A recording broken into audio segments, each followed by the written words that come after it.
Hello, this is Duncan reporting for MG Stories at the end of a second day at the Piste Tremblant racetrack at the Fall Classic, hosted by the CEQ with sponsorship from Barak. And what an exciting day it's been.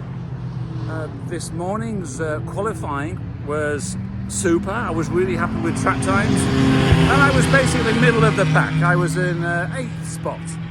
And I did a really good lap time. I hit 2:07s in qualifying, so I was happy with that.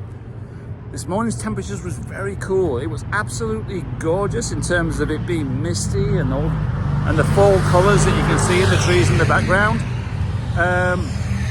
But it was also a bit foggy on track as well, so there was a danger that it might get delayed. But anyway, 8th place it was, and I was very happy with that with my track times. This afternoon was colourful, to say the least. We were in the small bore class.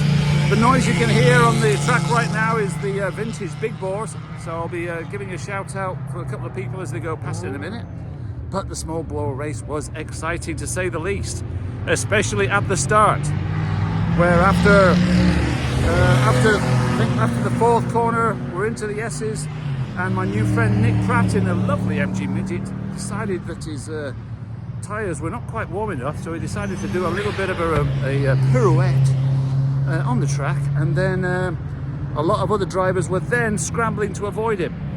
Everyone avoided him, but some drivers are better at recovering from a swerve than me, so I spun it, just missing Nick and spinning it on the track, which then sent me down the placements. But the engine restarted easily and I got back on track, and then it was really just track times, and I caught a couple of cars along the way, but yes, a few places down on where I expected to be. One point of note is some of the strategy displayed by some of my fellow drivers. Michelle Cosimano and Chris Rupnik were having their own little battle, and then as I was approaching them from the back after my spin, I think they were collaborating on preventing me from getting through. There was definitely some creative driving going on where they were working in concert to fill the track in strategic places to hinder my progress.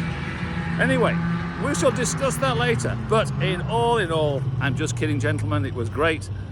All in all, it was a great, fun afternoon. The spin added to the excitement, down a few places, but all in a day's racing. My heart right now is with my Link racing buddy Jody, who had gearbox or clutch issues, and now, as we speak, as I'm sat here sipping a gin and tonic, watching Bertrand and Stuart and Benoit and the group in the big bore class, the last race of the day, Jody and the team are back in the pits, and they've got the engine out. They're replacing the clutch plate, and Joe is heading back to them right now to lend a hand and do lots of supervision as the new clutch plate goes in, and inspect what could have been the problem. So, all action here at the Fall Classic. As you can see behind me, the buses are packed. Over there, the car parking is packed. They've not seen a busy track like this in a number of years, so to say it's exciting is an understatement. Anyway, that's the end of day 2. 2 races tomorrow, 9 AM and 1 PM once again, or is it 1:30? I'll check the board. My race manager Susan has posted the times on the board, so I need to keep a close eye on that. Anyway, very exciting and enjoying myself thoroughly. You can tell by the excitement. But for now, we'll send it back to the studio and we'll be reporting back in tomorrow. Cheers.